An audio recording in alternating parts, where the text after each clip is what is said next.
វារ៉ាឌីម៉ែមកហើយនេះបងប្អូនអើយ15000សោះហ្នឹងណា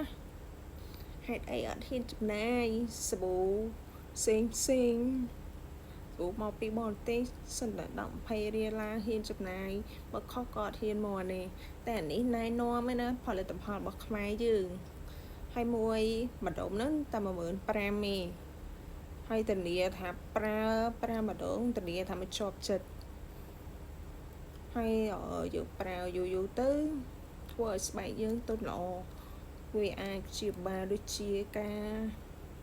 រមាស់សាស្បែកដូចជាឡើងមុនខ្នងមុខមុនអង្គែសក្បាលយើងមានកែលម្អអីអាហ្នឹងធានាប្រាប់បានព្រោះអ្នកលក់នេះក៏ប្រាប់ផ្ទាល់ដែរព្រោះ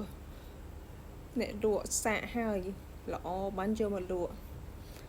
ជួយទិញម្នាក់មួយទៅតែ15000ទេទិញសាកសិនក៏បានដែរអ្នកលក់ធានាថាល្អបាយបាយ